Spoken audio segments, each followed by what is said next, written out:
If you're new to investing, you're probably bombarded with so many options out there, whether it be index fund, buying stocks, cryptocurrency, NFT, even property, because there are so many investment options, even for ordinary people like us. So in this video, I want to cover the very basics of how to invest. Now, as the title suggests, this is for absolute beginners. I'll cover all the terminologies and I'll cover everything in details. But before we talk about the why and the how, let's first talk about what happens to money. You may have heard the term time value of money, which simply means that the money that we have today is worth more than the future due to mainly inflation. And inflation has been the topic of discussion in the past couple of years, so I'm sure you know what inflation is.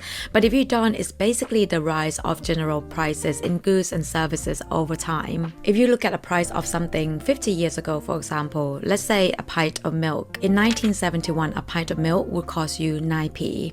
And that means that if you have £10, your purchasing power, or what you can purchase from this £10, would be 200 pints of milk. However, today, a pint of milk would cost you around 69p. So with that same £10 note, you can only purchase 14 pints of milk. If you have a £10 note now, you can actually do more with it, buy more with it now than in the future. So now that we understand what happens to money over time, we know that money is worth less in the future. Now, let's look at why do people invest. Now, to get more understanding of this, I want to talk you through the two different things that people normally do with their disposable income. You could either save or invest. Now, most people, when they're starting to have a surplus in their net expenses, they always think about saving first before investing. And although saving is extremely important, and I will have future videos talking about it, but when you save, your interest rates will not ever beat the rate of inflation. So at the moment, we're living in a time where in many countries, inflation rate is around 10%. So if I have a £100 note now, next year, that £100 will be worth £90.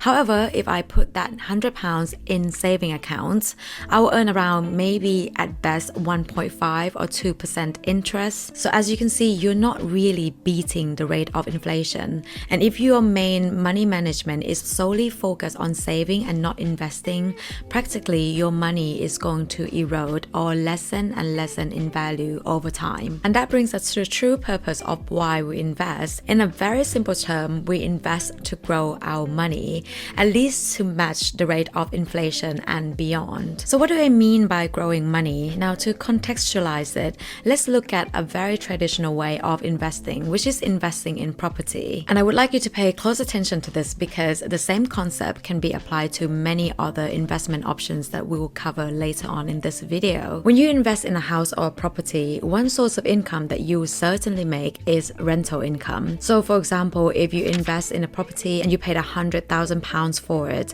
and you get £10,000 as rental income annually, that means your annual return for this investment property is 10%. But not only that though, generally speaking, property or house prices do rise over time. In the UK, for example, house prices doubles every 10 years. So with investment property, these two are how you grow your money. Okay, now that we understand why you should invest, I think naturally the next question would be, what should you be investing in? You got stocks, shares, hedge funds, index funds, bonds, property, crypto, fine arts, NFTs. Some people investing in watches, some people invest in luxury bags. The options is endless. But in this video, I want to focus on investment options. Those are typical investment options for beginners, which are investment in shares and index funds. And there are good reason why these two are variable investment options. First of all, they don't really require that much capital. You know, if you want to buy an investment property, you need to save for a huge lump sum of deposit. Normally it's something around £20,000 or £30,000. But with these two investment options, you don't need that. Now, secondly, these are very accessible. You can start making investment from your mobile, from the comfort of your home. It can't get any easier than that. First, we are going to look at investment in shares. Shares are basically ownership of the company. So let's say if you are a sole trader, your business mostly is going to belong to you, solely belong to you. However, if you want to grow a business, what you might want to do is going to ask other people if they want to give you the money, invest in your business, and you then be giving them some ownership of the company or shares of the company in exchange. Most shares that you buy will be issued from public companies. Most of them will have million or tens of millions of shares. And by the way, public companies just mean companies that their shares can be traded publicly on stock market. Now, a market is a place where you can buy and sell something, right? So for example, if you want meats, you go to meat market. If you want flowers, you go to flowers market. And the same sense go with stock market. Stock market is a place that people, general public, can go buy and sell stocks or shares. These words are used interchangeably. So how do we make money or grow our money with an investment of shares then? Now, similar to investment in property, with investment of shares, you'll be benefiting from first, the price increase of the shares, and secondly, dividend. As these companies grow, so as their share prices. Of course, there are going to be some spikes on certain days and some dips on certain days, but if you look at a share price, let's say of Amazon, over 5 years or 10 years, the trend is that the share price is growing up. And that means if you invest in Amazon shares, that's how much your money is growing. Now, dividend most of the time is not really a large sum of money because, as we said before, these public companies do issue millions of shares. So there is a really large pool of shareholders. And therefore, normally when we invest, we don't really own a large portion of the company. So therefore, our dividends tends to be quite low. Sometimes I get like £10 here, £5 there, but it's kind of nice. And naturally, I think the next question is how and which stock should you choose? And the answer is not really that simple. Now, choosing the right share, meaning that not only that you have to choose to invest in the share at the right time, you also have to choose to sell it at the right time as well, which means it requires a lot of financial knowledge to be up to date with current trends and news, what's going on in the market, what's going on in the economy in general. So it can be really a full-time job if you want to get it right. And there are people who does this professionally. You know, they're bankers, investment bankers, brokers, and most of the time they still don't get it right. And this is why many seasoned investors, even Warren Buffett himself, would recommend beginners investors, you and me, to simply just invest in index funds. So you now might be questioning, what is an index fund? Now, a fund is a collection, a pool, a group, or a basket of something. And in this case, we're talking about a basket or a pool of stocks and shares, which, remember, these two words are being used interchangeably and they practically means the same thing.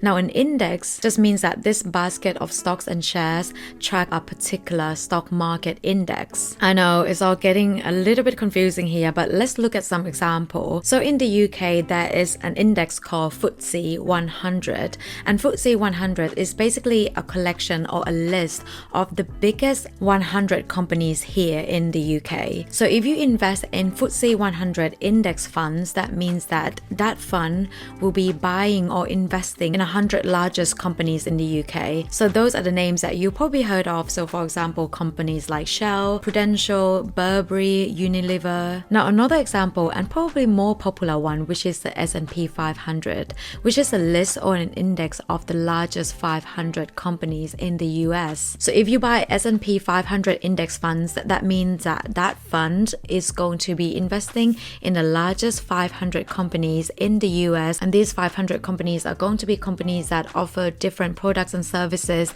They're in different industries, they operate in different regions, and therefore if you invest in S&P 500 or FTSE 100, for example, your investment is pretty much diversified. Now, when you pick a stock that you want to invest in, you're putting all your eggs in one basket. You're putting all your hope and dream in one stock. When that stock is not doing well, you're practically losing money. But with index fund, what you're saying is that you're not really trying to beat the market. You're not putting all your eggs in one basket. You're sort of like spreading all your risk and diversifying them in different industries, different companies, and you're just trying to grow your money at the rate that the stock market is naturally growing. The growth is going to be a little bit slower, but with less risk, and that's not really a bad thing. So when should you start investing? And I think everyone is going to agree on this, is to start as soon as possible. However, if you are a little bit older and you're watching this video, maybe in your 30s, 40s, it's never too late neither. I didn't really start start investing until in my 30s, and I am thankful that I made a start, and I am so glad that I didn't think that it was too late for me, because otherwise I would have never started and I would have never accumulated all the money that I have accumulated now. And the reason that you want to start as soon as possible is due to compound interest. Now, compound interest is something that Warren Buffett calls the eighth wonder of the world. And to understand why it is so powerful, we need to look at the comparison between simple interest versus compound interest. Simple interest means that you get a fixed interest every single year. For example, if you invest £100 onto an investment, hypothetically with 10% interest, that means after year 1, you collect 10% interest and your total portfolio will turn into £110. In year 2, you get another £10. In year 3, you then get another £10, which means your total portfolio or your total investment will end with a value of £130, with £30 being a portion coming from interest. However, if we look at compound interest, you earn 10% of the value at the end of year 1, which means that in year 2, you end with £121 in total value, and in year 3, you end with £133.10, which means that the total interest that you earn with the exact same investment will be much more of that of simple interest. So you can imagine, if we're talking about 10 years or 20 years or 30 years investment, the compounding effect will be much greater. If you invest £100, the longer you leave it in investment, the more it will grow. And mind you, we're not really doing anything different here.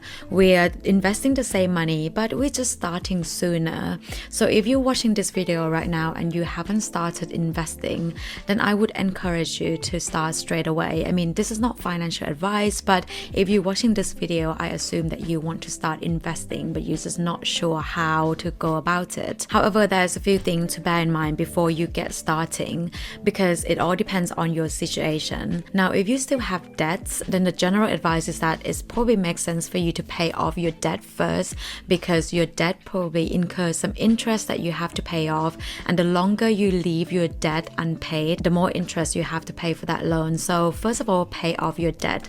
Now, secondly, emergency fund. Now, if you paid off your debt but you haven't had emergency fund saved up for emergency, then you might want to consider doing that first.